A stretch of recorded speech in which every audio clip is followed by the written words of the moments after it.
Hey everyone, welcome to another episode of the What About Grief podcast. I'm Larry Holm. Before jumping into this month's episode, I wanted to give you all an update on my guest Megan Katurgian, who I spoke with back in March. Megan and her kids lost their home in the Altadena Eaton fires earlier this year. And about a month later, she joined me here on the podcast to talk about the grief of losing her home, her community, and so many aspects of everyday life. A lot has happened in the few months since we spoke, and Megan has made a big decision. The lot where her house stood is now for sale. She's staying in Altadena and moving into a new home just 3 blocks outside the burn area. It was the quickest path back to a stable, normal life for her and her family. Megan described the continuing fallout from the fires. She said that people are still waiting on insurance payouts or struggling with the emotional and financial weight of rebuilding. Others have left altogether. Still, some have fallen into homelessness or continue to live in temporary housing. For Megan and so many in the area, the grief still comes in waves, and it's less about the loss of objects and more for the loss of community. Neighborhoods splintered, friendships disrupted, and familiar faces few and far between. Moving on is a combination of joy and apprehension, wondering what Altadena will become in the years ahead. Thank you, Megan, for sharing this update, and I wish you well in this next chapter. Okay, now to this month's topic. One of the things I realized when my mom passed away a couple years ago was that I had actually been blessed to have had her around for as long as I did. She was in her late 80s when she had passed away and had been there for me through so many different stages in my life. I'm reminded that we all experience childhood in different ways, and for so many, that includes grief. By some estimates, as many as 6.4 million children in the U.S. will experience the death of a parent or sibling by age 18. As I've come to know too well, grieving is a process that affects all family members. But as I've lived with grief and learned through working on this podcast, it often seems teens and children and their mourning can be overlooked. For a child or adolescent, losing a parent in what is already a fragile time in their development can lead to an extremely difficult road through bereavement. Today, I'm speaking with someone who encountered grief as a teenager, Taylor McGregor. She lost her father, Keli, when she was just a junior in high school. You might know Taylor if you're a sports fan. She does reporting from the sidelines for ESPN on their college football coverage, as well as the local Chicago Cubs broadcasts on Marquee Sports Network here in Chicago. She is a pro in the sports television industry, and I appreciate her taking some time to speak with me about the loss of her father and how she dealt with and still lives with her grief. So, welcome to the podcast, Taylor. Larry, thanks so much for having me. What an amazing introduction, and what a cool podcast for you to be able to help other people with grief. It's not a topic a lot of people want to talk about, but it's an important one, so happy to be on. All right, so Taylor, tell us about your father, Keli. What kind of person was he? Oh man, this is a broad question, but it's hard to really nail down somebody who lived an amazing life in the context of a couple sentences. I think when I recap my father's life, the best way I can describe him is he made everybody feel like a somebody. And everyone on earth wants to be seen and valued, and he made people feel that way. So he was an amazing guy who accomplished a lot of worldly things, but I think the thing I'm most proud of and the thing that stuck with me the longest is the way he treated people. And he really invested in the souls of human beings. And that's the legacy that he's left behind. What kind of relationship did you have with him growing up? So I was 17 when he passed. So it was very much still a father-daughter relationship where I was in high school, probably making bad decisions, and he still had to be the disciplinary one at home. So it was like that, but I remember my father's wisdom, and I grew up in Colorado, so he loved to take long drives on Sundays, and we would get into the car, and I just remember him yapping away and teaching me so many different things about life, about people, and that was a very special part of our relationship that I've carried on. So you were 17 in high school when the news of his passing happened. How did you handle that? What were some of the initial thoughts that creeped into your mind when you heard that news? So it was very sudden. He was on a business trip in Salt Lake City, and he left Monday morning, and my bedroom at the time was in the basement, and you went through the basement to get to the garage. So I remember getting ready for school, and he walked past my bathroom, and I was getting ready, and he said, "All right, I love you. I'll see you on Wednesday." And that was the last interaction I ever had. And I got a phone call on Tuesday that he wouldn't be coming home. He died of ventricular fibrillation, which was just a freak thing that happened within his heart. So it was shock. It was absolute shock to begin with, in all different ways. But I just think at first, the things I remember were just like, how are we ever going to move on? Like the pain of those first few days felt unbearable. I think the thing that was the hardest for me was watching my mom, and they had been together since basically middle school. Oh, wow. So my mom had never experienced heartbreak, let alone, losing a spouse. So she was experiencing all of these emotions, and then she has 4 young kids. How am I going to raise all of these kids? What does the financial situation look like? And again, at the time, I'm probably not grasping all of that, but I certainly could see the grief that she was in. And I remember going in when I got home after I got the phone call, and she was in her bedroom, and seeing her in the bed just lay there was pain that I still sometimes I can't even fathom. So that was kind of the instant shock of all of that. But I will say there was a peace the day that he died that I felt that has carried on with me throughout the course of my life. And that peace came from faith in knowing that I'm going to see him again.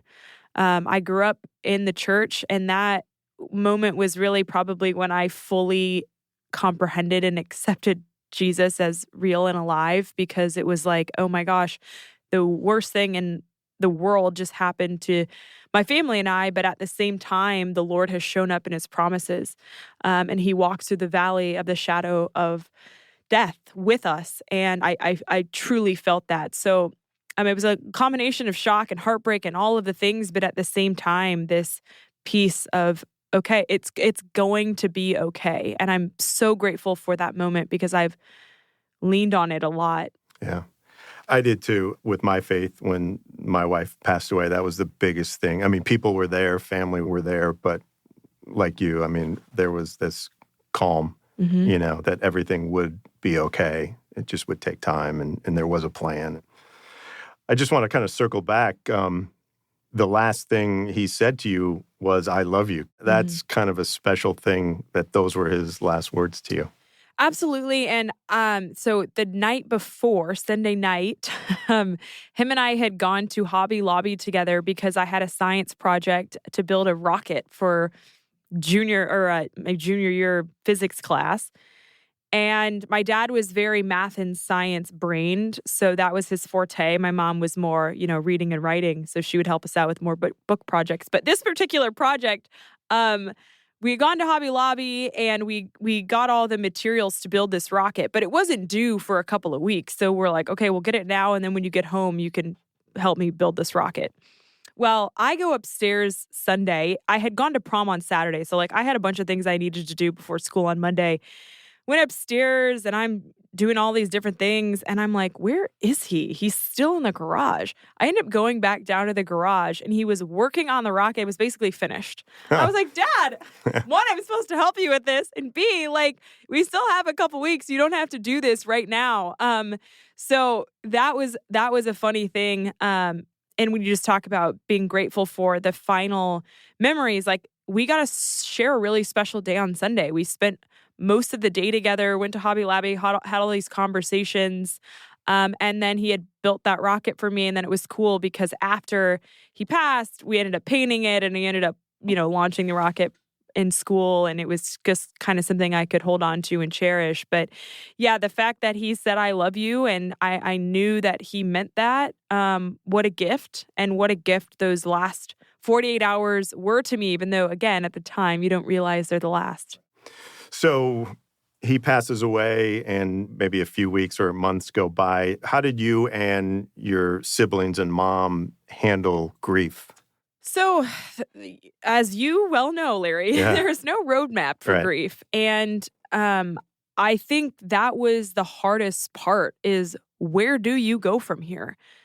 We didn't know. Sometimes I still don't know, And there were so many wonderful, amazing people around us who were showing up and trying to be there for us. But I think the biggest takeaway in hindsight, it was confusion. It was like, how am I supposed to handle this? Everybody kept asking me, how are you feeling? And you need to go to a grief counselor, or you need to cry, or, asking and telling me all these different things. And I remember thinking, I don't want to cry right now. I'm fine right now. Or I don't want to go to a grief counselor. I don't want to talk about this right now.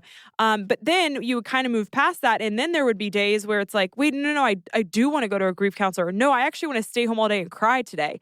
And it was like this roller coaster of emotions that I just didn't know what to do with. I think early, some of the best advice I got was be true to the feelings you're feeling. And everybody's going to have a different experience. The way that my mom experienced it versus my older sister, younger brother, we were all on different journeys. And you had to lean into your specific journey and do what you thought was the best for you. So it was challenging. I think I was thinking about this. After somebody passes away or you go through a very traumatic experience, the natural question people have for you is, how are you? And I started to associate that in a negative way. And I'm like, can we stop asking me how I'm feeling? A, I don't want to talk about it. And B, I'm feeling fine. And now you're making me sad, which were my own personal issues. They were just doing the best they could. But that's something I definitely remember within the first months, year after his passing, was just like, can you stop asking me how I am? Yeah. I'll tell you. Right. I don't want to talk about it, and I want to kind of be on my own schedule, if you will, because you just can't predict grief. I can't predict the days I'm going to feel sad or feel happy or whatever emotions I was feeling. So those were kind of some of the things that I remember about the time immediately after he passed. Would you guys sit around the dinner table at all and talk about grief? No. Or was everybody kind of in their own lane? We were in our own lane, and good, bad, or indifferent. But I think the most challenging thing for me, and I will hold true to this day, has been experiencing grief with my family, because you love these people so much and you want to show up for them, but at the same time you're grieving. So I remember my mom would just start crying, and it was so painful for me to watch her grieve and be sad that I just had to step away. Like, it was physically painful for me to experience. Yeah. And so I had to step away. And I think for her, that was painful because I wasn't maybe showing up the way that she expected. And then with my siblings, different ways as well. Like, my older sister still doesn't like to talk about him. And I'm more open, and I will bring things up, and she'll shut down. And that's okay. We're all on our, It's been 15 years and we still battle ups and downs. So I just think the hardest part has been dealing with them throughout this process. So we've all gone down our different paths. But I would just say that's still probably the hardest thing to navigate. So you're a teenager and this horrible news comes through. What was it like to be a teenager in high school? And how did your friends deal with you? Did they ask you how you're doing? And I'm not saying that question because we all hate that. But did they talk about grief to you? Or were you like a little taboo island, like, ooh, let's not go there? No, with my friends, certainly I would, especially the ones who I was close to and who I trusted. But we were 17. You know, you can only understand and grieve to a certain level. I do remember feeling conflicted at the time because I was 17. I was going into my senior year. So it was time to pick colleges. And it was this really exciting time in my life. And then this horrible thing happens. And I remember the mix of emotions. Like, I'm really excited to go on college tours. And I'm really excited for my senior year of college or high school athletics, Right. or just my senior year in general. But then at home, it's a really dark place right now. And it's a really sad place right now. And I almost felt guilty because I was living this life that I enjoyed at school. And then I would come home and it felt really dark and really scary and really sad. And so I checked out a lot of times when I was at home because I just didn't want to feel those feelings. And I would say all of these years later, now when I go to my therapist and I go to my counselor, those are the feelings that I'm having to work through 15 years later because I definitely buried them and I just didn't want to feel. So I pushed things away. And really, I just pushed them down. And so there's things and tendencies that I had built up over the years that now I'm having to work through and realize and understand patterns that have shown up for me because I never dealt with some of the grief. Yeah. Does it feel somewhat freeing now that you're kind of working through this and looking back and seeing how it maybe has progressed to today? Yeah, I would say the way it's felt freeing is just a better understanding of self. Right.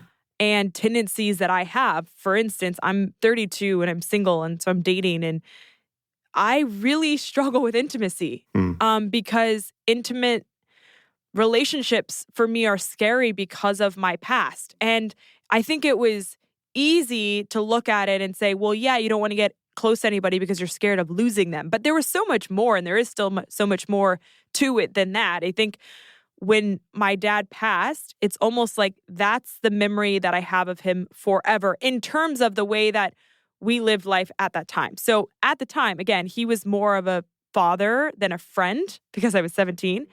And I think for so long I viewed I can only be loved if I perform and I'm living up to this standard because, again, as a kid in high school, my parents had certain expectations and certain standards and certain rules that I had to follow at home. So I think in my mind, I was like, okay, I'm only loved if I achieve these things. And so taking those into my 30s when I was dating, it was this scary, like, I have to perform and I have to do all of these things in order to be loved. And that was, I didn't really associate that for a really long time. And I think a lot of people actually deal with that when they're in high school, but then they have the benefit of eventually growing out of that because their parents are still alive. So then they get to be friends with their parents and they realize that's not the case. They were just trying to guide us and give us the best tools possible to be successful adults. But I just never had the benefit of growing out of that life stage and season of life with my dad. So it was kind of like that memory was frozen in time for me. And so anyways, I've had to work through all of that. And I just think it's a kind of something that I'm going to still have to work through. And still certainly there are things that I have had to learn through this grief process. So your family really doesn't talk about grief. How did you kind of get your emotions out? Who would you go to, if anyone? Because you didn't talk maybe to your friends as much, right? So I did talk to my friends, and it's weird. Grief is so strange, but Yeah. I think I was, in certain aspects, I ran from it, and I would say mainly at home because, again, the pain of watching my mom walk through that was significant. But I could go to a stranger, I could go to friends, and it felt easier to talk about it. So I did talk about it, but it was in ways that I felt were safe.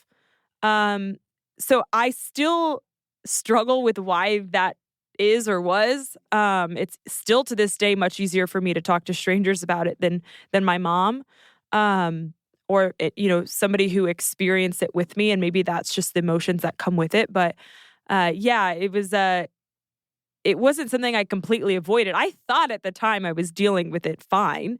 I just think as time has gone on, I realized there were things that maybe I didn't deal with as well as I thought.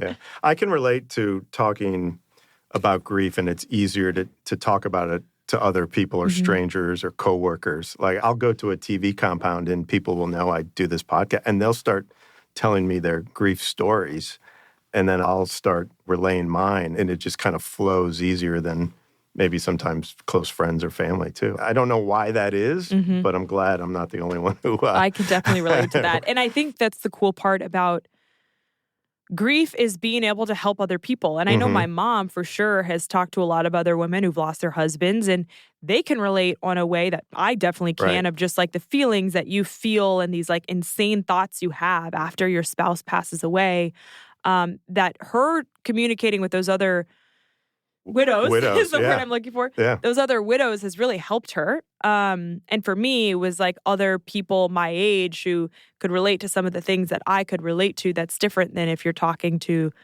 your mom, your sister. It's just a different perspective. Yeah.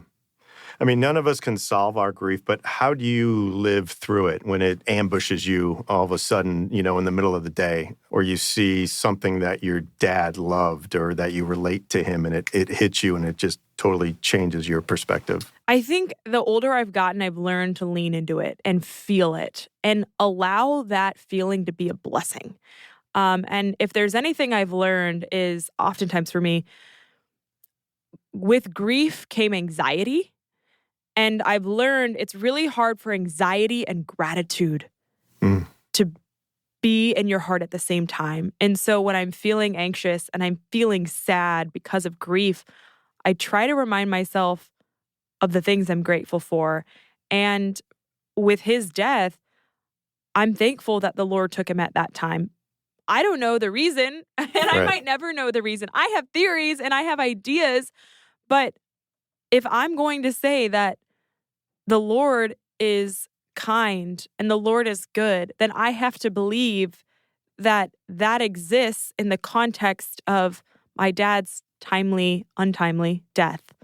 And so I think I just lean into it was the right time for him, and I am going to see him again. And there have been so many blessings that have come out of his passing that I just am so thankful for. I will give you an example. A couple weeks ago, my mom's remarried.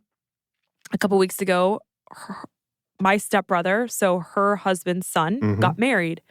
And my immediate family was all there, but then my dad's sisters were there with their families. And it was this really beautiful moment that I'm just like, wow, how cool that this awful moment for everybody in my life, my immediate family, my aunts and uncles, has now turned into something very special, that they get to have a relationship that is special enough that they were invited to my stepbrother's wedding. And they all showed up for him and were so happy to do it. They love him. And I just found that to be so beautiful. And look, my stepbrothers had a hard life their parents went through a divorce, and that wasn't always easy. And so they now have this new area of their life that is really special to them. It's really special to us. And again, I would never have chosen this path, but there have been blessings that have come out of it. Yeah, I can relate to that too, because I didn't think what good can come out of Sarah passing, right? You know?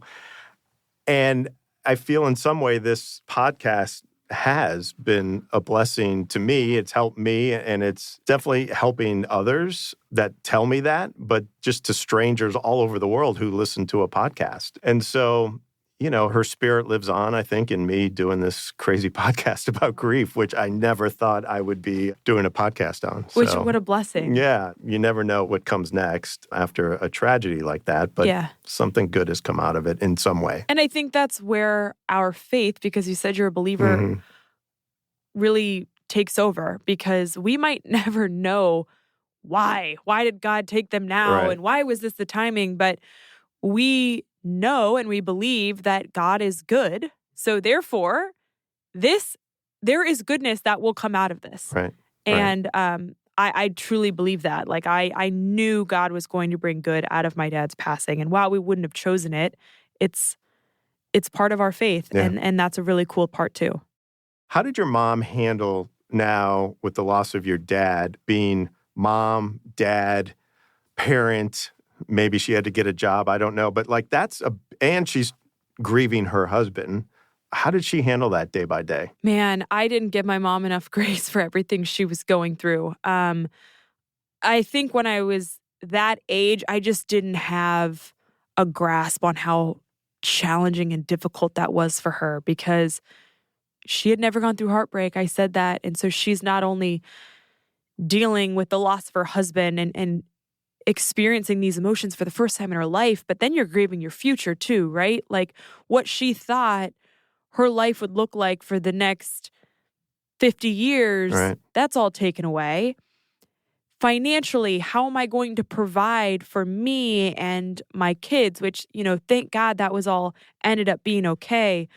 But I don't know how she did it. I did not have enough kindness and I did not extend her enough grace for everything that she went through because hindsight, I'm like, I don't think I could do it. Yeah. And you would because you have to. And I remember that's what she would always say is, I don't have a choice here. Right. I got to keep it moving. Yeah. I got to do the best for you. That's what Keli would want. Right. And that's what he would expect. So I just, I'm so thankful to have such a strong mom who navigated all of that. And there were tough times, man. Sure. Like her and I would go head to head because we grieved differently. And there were expectations we had for each other that we never verbalized, but you're just trying to figure it all out. But what she did, and now I mentioned she's married now, we now have 3 stepbrothers who we love. And it's just been a beautiful life that she's created in the aftermath of a really traumatic experience. So she deserves a lot of credit for the way she kind of took the pieces of a broken household and built them right back up. You're listening to the What About Grief podcast. We will get back to the conversation in a moment, but I wanted to remind you that you can write to us at the show with your thoughts, ideas, or a description of your own grief journey. We appreciate hearing from you and we like being connected with our listeners. So please reach out to us via email at whataboutgriefpod@gmail.com. Also, if you like the podcast and find it helpful, please go to Apple Podcasts and give us a 5-star rating, hit the subscribe button, and leave a review. All of this helps us grow the podcast and helps new listeners find the show. And share the link with those you know who are experiencing their own grief. The goal of the podcast is to help those like us navigate the confusing emotion that is grief. What's one trait in which you resemble your dad? My laugh. I have a really obnoxious laugh. Everybody always says it's from him. No, I mean, well, yes, but I would say our love for people. I think I have a deep love for humans. I love diving into humans' souls and the idea that we all want to be seen and we all want to feel valued. And trying to invest in that aspect of an individual is super rewarding. And I think I get that from my dad. So I'm really grateful again for his legacy because I think that's part of where I feel like I can carry his legacy on is just the investment into other people. When he passed, he was president of the Colorado Rockies. You're obviously in sports through television. What would he think of this path that you have created for yourself? I don't know. Sometimes I wonder. It's always funny, the dynamic between media and members of the front office. Oh, yeah. It's not always kind. Yes. But I think, look, I sometimes I don't want to confuse proud and pride, but I think he would be proud of the relationships I've formed more than anything else. And my dad did such a good job of instilling in us that we all had very special traits, but that we were no more valuable than anybody else. And because we're no more valuable, we're also not less valuable than anybody else. And with that comes a confidence to be able to walk into any room and know that you belong and you matter just as much as anybody else in the room. And so I think part of my career path yours as well, having worked in sports, you're in rooms with these people that our world gives a lot of power to, and it can feel intimidating. But I think he really helped me from an early age decipher between the difference of gifts and value, and we're all equal in value. And so that's really helped me navigate this career path. And I think that's probably where he would be the most proud of kind of what I'm doing now. If there's some parents or a teenager or young kid listening to this podcast, what would you tell that young person about their grief and what they're experiencing and maybe what you've learned and have reflected? If a young kid was sitting in front of you, what would you tell them? I think I would tell them to not be scared of their own journey. And if you are grieving different than your mom or your brother or your sister, whoever it may be that you're close to in your life, that's okay. I think I carried a lot of guilt. I carried a lot of anger and a lot of other emotions because I felt like the people closest to me were walking down different paths. And I was like, am I wrong? Does this make me bad? Does this make me X, Y, and Z? And I think now I wish I could go back and, Taylor, show yourself more grace. You're doing the best you can. And so that's probably the best advice I could give them is just like your journey, I promise you, will look different than the others in your life that are close to you. And that's okay. Lean into that and feel the things you need to feel. And if you need to run away and not feel them for a second, that's okay. The time will come for you to grieve and just be okay with the difference in the way you'll grieve. Right. You're not doing it wrong. You're just doing it There's the no best roadmap. Right. Yeah. You're just doing it the best way that you know how. Absolutely. Yeah. If a parent's coming up to you saying that they have a teenager who has lost a parent, what advice would you give that parent to try to help their kid? Okay, so I am coming at this question twofold. I think earlier I had mentioned, like, stop asking me how I'm feeling. Yeah. Those are all well-intentioned questions. And those are people who love you, who are showing up for you. And I applaud that till the end of time. And I'm so thankful for everybody who did that. So it's not a knock on them. They're also doing the best that they can. I would just say the best thing that you can do for somebody is just be there, letting them know that you love them and not even verbalizing that, but just showing up. Yeah. Hey, let's go do this, do that, whatever it may be. Maybe you don't even need to talk about X, Y, and Z. But then the other thing I will say, and I'm curious if you've ever gotten an answer like this, but I think sometimes the part of grief that can get really confusing, and it was to me, is you can start to feel really selfish. And part of the reason for that is because everybody, and I was 17, so I was much less mature than you were when you lost your wife. But it was like it became all about me and all about my emotions outside of home, right? Sure. So I think there was an element of that became hard for me to decipher what is doing the best for me and what's being a little bit selfish. And so I actually found the most joy I had when I was grieving was when I was investing into other people and I was trying to love on other people. And so I would say, take whoever is grieving and go out and serve, because I promise you that will help you feel gratitude, which I mentioned is a great thing to replace some of the anxiety or depression that you might feel through grief. And then also just help you get out of yourself, because sometimes you get in this dark cloud and it's just all about us and we're thinking me, me, me, me, me. And it's not inherently a bad thing because you are grieving and you do need to take care of yourself. But I think when you just become so self-focused, you can get down a dark hole faster. And so I would just say, take somebody out and make it about other things besides just them. Yeah. That's really good advice. Yeah. And let me follow up on that, because your dad was well known in the community in Denver, right? I mean, he ran the Rockies. How did the community react to you all? Because I'm sure it was very public.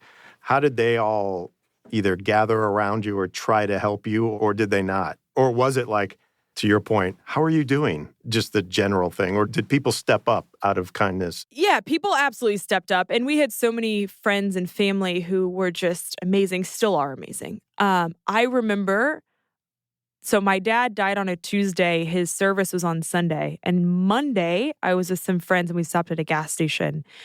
And on the cover of the newspaper was me at his service giving a speech. And I remember seeing it, like it was the front page and it was a huge photo of me.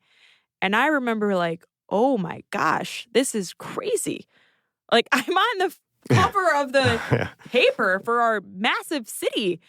And it's about my dad. And it was just like my life had changed in different ways at home. But then it was like, you're getting all this attention. And it was attention that I didn't really want.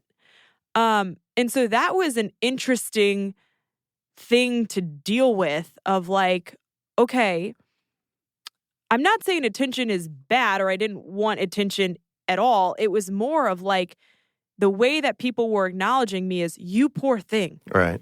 Oh, and again, I'm dealing, like, my soccer team was going through the state playoffs, which when I was in high school, that was what brought me a ton of joy. It was postseason soccer and getting to enjoy all of those experiences with my teammates. And so I'm like, wait a second, like, I'm doing fine in a way. At home, it's scary, but we'll navigate through that. But like that everybody was your else, everybody else, like, I don't want to go out, and everybody everywhere is like looking at me. How's she doing? How's she reacting? And so, the public component of it was interesting and probably affected me in ways I still am not 100% sure about.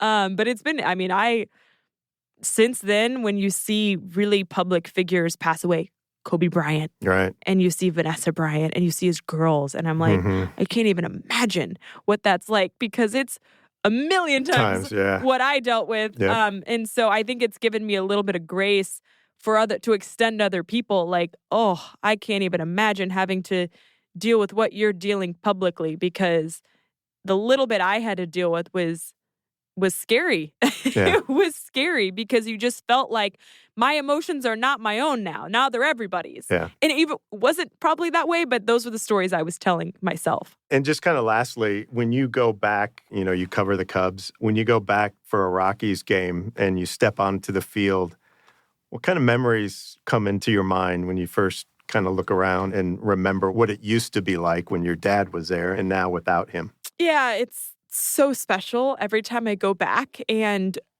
the first part of that is the flood of memories that comes with walking down the tunnel and doing that from the time I was 3 years old. With him like guiding you down in front of me, to eventually working there for 2 seasons. And I think working there probably shaped my relationship with that stadium more than anything, because I was so fortunate that every time I walked into Coors Field for 2 years, I heard from people who loved him and then passed along their kindness to me because of the way he treated them. And I just felt so fortunate to experience that. And so I go back, I just feel a ton of gratitude for everything that he did, the way that he built into so many different people's lives.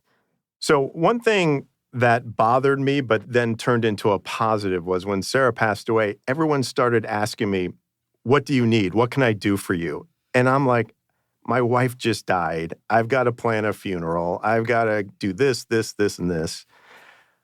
Just do something, right? And I appreciated the person who would just show up with dinner or come clean the house or gave me an airline ticket to go somewhere, right? They just did it, and they knew they didn't have to ask me that question, what can I do for you? Because it just drove me crazy. And by the way, you don't know what you need because you're processing a million other emotions. Exactly. Yeah, it's the last thing.